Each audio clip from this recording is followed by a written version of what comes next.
삼성전자 2025년 1분기 실적을 스루풋 회계로 분석한 내용을 진행하도록 하겠습니다. 매출은 8.4% 증가했고 영업이익은 22.8%가 감소했습니다. 가공비 배부 재고자산 회전율은 0.2회전 상승이 됐고 PBR은 1.59 상태입니다.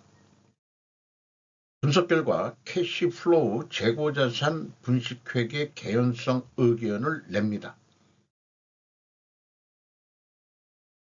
먼저 원가회계 손익으로서 매출이 55조 5천억 원대를 달성해서 8.4% 증가했습니다. 가공비 배부 재고자산은 2.4% 증가시켰습니다. 매출원가가 9.5% 더 높게 증가했기 때문에 매출 총이익이 4.9% 증가에 그쳤고 판매관리비가 11%가 증가해서 영업이익은 1조 4,693억 원으로 전년보다 26.8%가 감소했습니다. 영업이익률 3.9%에서 2.6%로 1.3% 떨어졌습니다. 원가 생산성도 하락했습니다. 스루풋 회계로 분석한 결과는 매출에 비례하는 매출 재료비는 25조 25억 원으로서 7.7%가 증가했습니다. 가공비 매출 증가율보다도 0.7% 마이너스이기 때문에 원재료 및 상품 매입 가격이 하락했다라고 1차 추론을 할 수 있겠습니다. 스루풋은 9% 증가했습니다.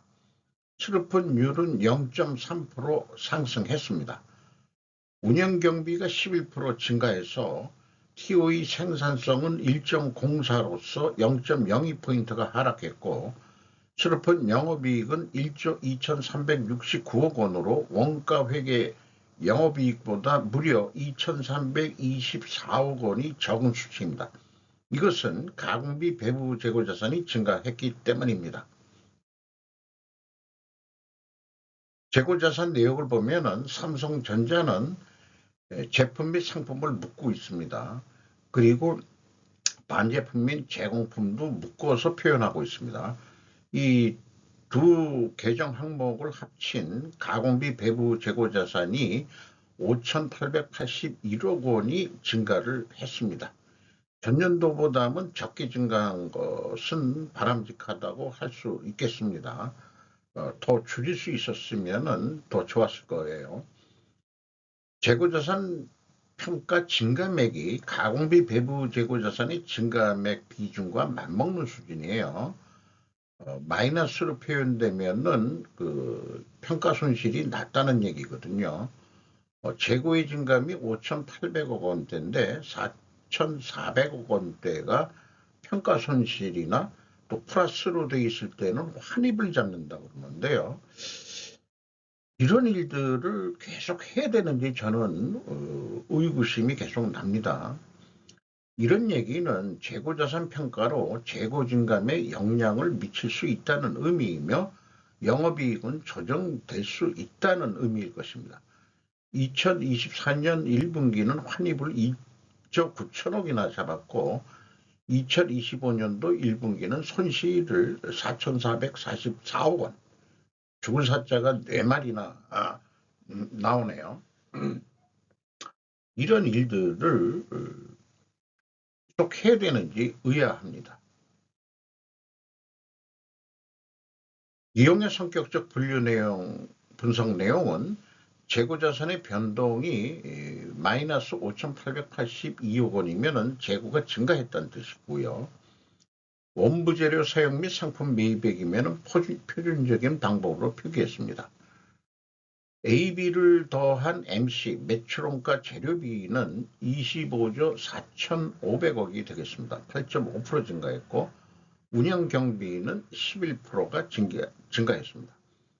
운영경비 28조 6천억 원대에서 판매관리비 11조 6천억을 뺀 17조 원이 공장 가공비인데 가공비율이 40%로 올랐고요. 재료 비율은 떨어졌습니다. 여기서도 원재료 및 상품 매입 가격이 하락했다라고 2차 추론을 해볼 수 있겠습니다. 재고자산 변동 내용을 금액을 비교해 보면은 재고자산 증감 명세에서 뽑은 재고자산 증감액과 그 다음에 비성분에서 표기한 거하고 일치를 합니다. 이는 단지 100만원 단위의 단수 차이가 되겠습니다. 그래서 대한민국 인류 기업으로서 가장 표준화된 재고자산 변동 범위 기준은 지키고 있다 라고 표현해 줄 수 있겠습니다. 1단계가 맞으면은 2단계 PQ 총 제조 비용도 일치를 합니다. 또 PQ 생산 재료비도 일치를 합니다. 그런데 아쉽게도 그 현금 흐름표 상에 갭이 발생이 됩니다. 현금식으로 읽어 보겠습니다. 현금이 1조 1천억 원대가 나갔는데 그러면 재고가 그만큼 증가해야죠. 근데 4,562억 원밖에 증가를 안 했어요. 그러면 6,610억 원이 현금이 어디로 날아갔느냐 물어보니까 공시 내용에 재고자산 평가 손실 및 환입액이 있습니다. 그게 6,909억 원이요. 이렇게 표현되어 있어요. 그래도 29억 9천만 원 평가 손실을 더 잡은 거예요. 그러면은 결국은 현금이 어디론가 더 날라갔다 이런 얘기가 또 되는 거죠. 그래서 요 금액은 또 그 현금 흐름표 재고자산의 증감액 그게 공시가 되니까 그 다음에 재고자산 평가손실 환입액을 그 현금 흐름표에 나오거든요. 그 갭이 4,444억 원이에요. 그런데 이 평가손실액이라고 현금 흐름표에 잡아놓은 것은 6,900억이다 이게요. 그러니까 이 평가손실액 환입액도 차이가 있습니다. 1분기에 2,465억 원 차이가 있습니다. 그러니까 평가손실 금액도 이렇게 틀리고 하는데 현금 흐름표에 표현되어 있는 것은 또 이렇게 나오고 있고요. 여기요. 이런 현금 흐름표를 못 맞추고서 어떻게 그 회계가 투명하겠냐 재고자산이. 그러니까 이런 거 가지고 속된 말로 장난질을 한다. 이렇게도 얘기해도 뭐 과언은 아닙니다. 2단계까지는 좋았으나 3단계 현금 흐름 기준에서 갭2가 발생했으며 더욱이 재고자산 평가 손실액은 재고자산 명세에 의한 증감액과 일치하지를 않습니다. 이런 표현을 해보고 싶네요. 대한민국 정치만큼이나 대한민국 최고의 기업 삼성전자가 안 맞는다, 암담하다 이렇게까지 표현을 세게 해봅니다. 원가회계 영업이익과 스루펫 영업이익 차이는 검증이 됩니다. 스루펫 영업이익과 원가회계 영업이익의 차이가 스루펫은 2,324억 원이 적은 수치인데 가공비 배부 재고 자산이 5,881억 원이 증가했죠. 원가회계는 재고의 증가는 이익의 증가인데 그러니까 아직 안 팔린 거를 이익이 낮다고 결산하는 꼴입니다. 가공 비율을 곱하면 그 금액이 딱 일치를 하는데 일 차이는 그 100만 원 단위 단수 차이가 되겠습니다. 그리고 필연적으로 존재할 다른 증거도 찾자. 그런다면은 P라는 것은 비성분 내용에서 매출원가 재료비라고 제가 뽑은 금액이 있죠. 그거 하고 그 다음에 요거는 회사가 제시한 겁니다. 결국은 그 P는 Q는 제가 스루풋 매출 재료비로 그 계산하는 방식이죠. 그 총 제조 비용분의 그 매출원가 그거를 곱해가지고 생산 재료비에서 그 차이가 2,323억 원으로 또 결과 확인을 할 수 있습니다. 운영 경비로서 인건비가 4조 4,547억 원이 집행됐는데 15%가 증가했어요. 근데 분기에는 인원을 공시를 안 하네요. 2024년도 말 직원 수인데 12만 9,480명. 이건 뭐 중소도시가 아니고 중도시의 인구 정도로 그 대한민국 경제를 운영을 하고 있다. 이런 규모 대단한 기업이죠. 연간 평균 임금은 1억 3,760만 원으로 예상이 됩니다. 노동 생산성 떨어졌죠. 그 다음에 노동 분배율은 거꾸로 생산성은 못 올렸는데 임금은 올려줬으니까 노동 분배율이라고 또 있죠. 이것은 돈은 많이 받아갔다. 회사의 이익은 못 냈는데 임금은 많이 받아먹었다. 이렇게 얘기할 수도 있는 거죠. 외주비가 33.7%나 크게 증가했고요. 유틸리티비, 그 각종 다른 회사들은 수도광열비 뭐 이런 게 있는데 유틸리티라고 그러면은 에어도 많이 쓸 거고요. 그 컴프레셔 뭐 이런 거에서 그 청정실 이렇게 그 공장이 깨끗해야 되니까 그러니까 에어를 많이 쓸 거고 또 증기도 많이 쓸 겁니다. 전기도 많이 쓰고 그 다음에 물도 많이 쓸 거예요.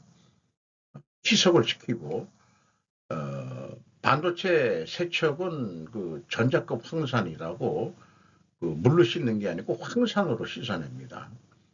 또 그 황산 씻어낸 것을 또 여과하고 정수를 해서 나가야 되니까 물을 엄청 많이 쓸 겁니다. 그러니까 반도체 공장이나 전자 공장들은 폐수 처리 이런 비용이 많이 들어간다고 볼 수 있겠어요. 그러니까 전기하고 물하고 넉넉한 지역이 그 공장 단지가 돼야 되지 않겠냐. 그런 쪽으로 공장을 짓겠죠. 영양평가 지표로서 재고 회전율이 1.7회전, 0.2회전 상승했고 스루픈율도 상승을 했습니다. 두 가지가 동일 방향으로 상승을 하면은 일단 투명회계 가정을 합니다. 근데 아까 3단계에서 그 현금 차이 때문에 저는 요 가정은 입증을 해야 되는데 어떻게 입증을 하느냐? 그래서 만들어낸 이 가정 이론이 동일 방향이면은 회계 투명성 가정을 세우는데 이때 원재료 가격이 하락해야 되고 판매 가격은 인상이 돼야 됩니다. 또 필연적으로 존재할 다른 증거는 뭐냐 그러면은 수량에 의한 재고 회전율로도 산출을 해서 회전율이 상승했다는 것을 보여줘야 될 것입니다. 그래서 원재료 가격 차이는 삼성전자는 수치로 얘기를 안 하고 구두 진술같이 설명체로 하는 거를 제가 좀 시간을 들여서 일일이 그 구두로 얘기한 거를 이렇게 나열을 했습니다. 그리고 매입 비중을 또 그 공시를 했기 때문에 가중 평균을 낼 수 있었어요. 그래가지고 그 3.6% 상승을 했는데 이걸 다 합해도 매입 비중 합해도 34.8% 비중의 영향뿐인 되질 않습니다. 그러니까 분석에 한계가 있는 거죠. 가격이 올랐는데 가격이 인하됐다고 우리는 추론을 했는데 그렇습니다. 제품 가격 추이는 요것도 두 개를 더해서 단순 평균을 매출 비중으로 곱해가지고 가정 평균을 냈습니다. 전체 가정 평균은 0.7이 되겠어요. 이게 더하면은 100%해야 되는데 108%가 넘은 것은 요거는 내부 거래를 또 제거를 해야 됩니다. 어쨌든 그 비중 정도 차이는 크게 무리가 없기 때문에 가중평균을 냈습니다. 0.7% 상승을 했습니다. 지금까지의 얘기를 그 조견표로 만들어 보면은 1, 2차의 우리 추론은 원재료 및 상품 매입 가격이 하락했다라고 추론을 했죠. 그리고 회계 투명성 가정을 세웠습니다. 재고자산. 요거를 입증을 하려고 그러면 원재료 가격이 하락해야 되고 판매 가격은 상승해야 되는데 원재료 가격이 상승을 했고 판매 가격도 상승을 했습니다. 50%는 검증 실패인 거죠. 그래서 이 34.8% 영향 뽑기는 안 되지만은 그게 2.6% 원가 상승, 가격 상승 압박률이 있다 이겁니다. 그런데 이 0.7%밖에는 내리질 상승을 안 했습니다. 어찌 보면은 상대적으로는 판매 가격도 인하가 된 거라고 이 상대적인 인식을 할 수 있겠어요. 어쨌든 투명회계 과정이 입증이 되질 않았습니다. 그래서 이런 상황이 검증 유효 데이터 부족이라고 말씀드릴 수밖에 없겠는데 그래서 이 검증 작업을 계속 해야 되느냐. 대한민국 그 인류 기업이 이 정도 수준이면은 딴 기업한테 그 요구할 수 있겠느냐. 여기 삼성전자보다 잘해주는 데 있습니다. 물론 이제 단순 제품일 경우는 아주 쉽게 나올 수도 있겠습니다만 어쨌든 삼성전자가 더 좀 모범을 보여야 되지 않을까. 그런 견해를 좀 말씀드릴 수밖에 없겠네요. 1분기 실적을 가지고 연간 매출액을 예측해 보면은 222조 할 것 같습니다. 수급분율 그대로 간다고 보고요. 그리고 재료비 기준으로도 똑같은 금액으로 예측을 할 수 있겠습니다. 1 더하기 300% 산식에 의한 겁니다. 그런데 여기에서는 수급분율을 0.2% 상승, 가격을 조금 더 상승하는 것으로 봤습니다.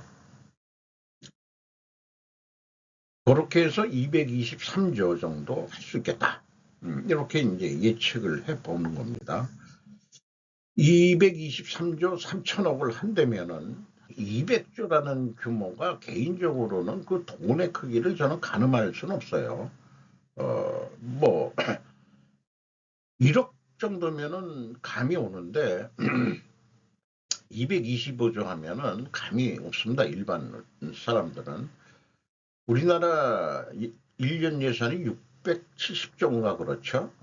그렇게 되는데 거의 뭐 우리나라 예산의 반 정도까지 매출이 올라간 적이 있는 거로 기억을 합니다만은 삼성전자 매출 규모가 조금 줄어들고 있다.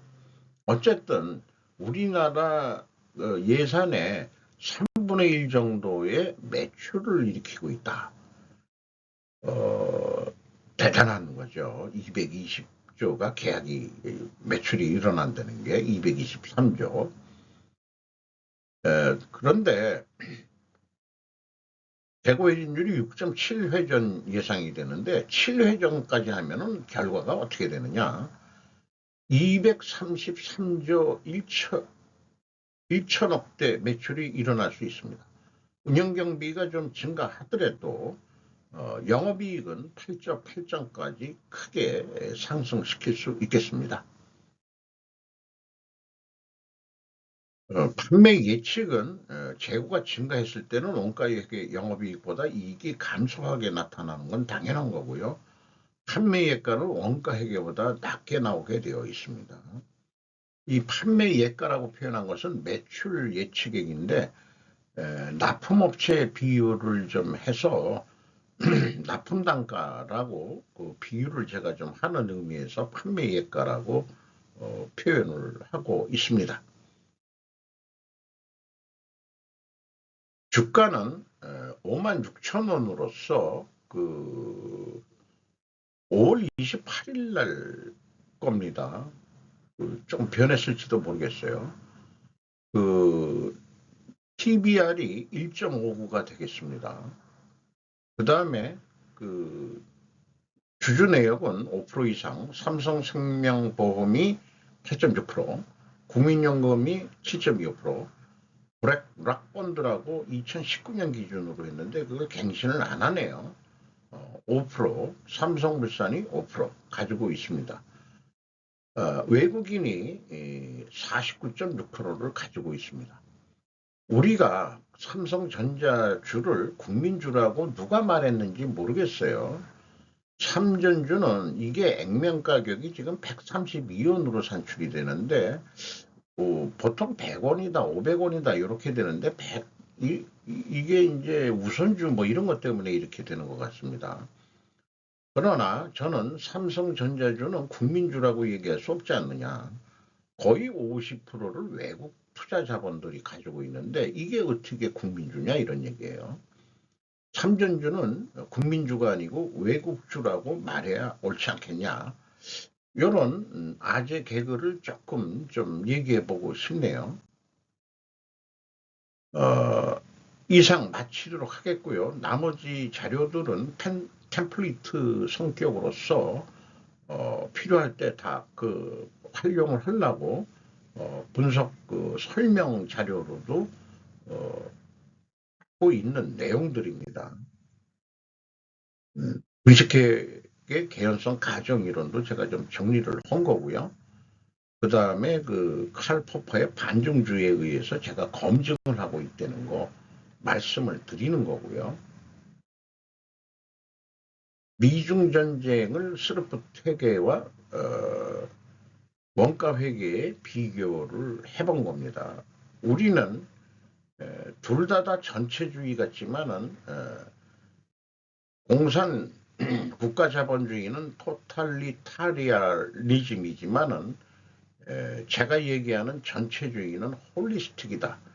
이렇게 개념 차이를 말씀드릴 수 있겠습니다. 이상 마치도록 하겠습니다.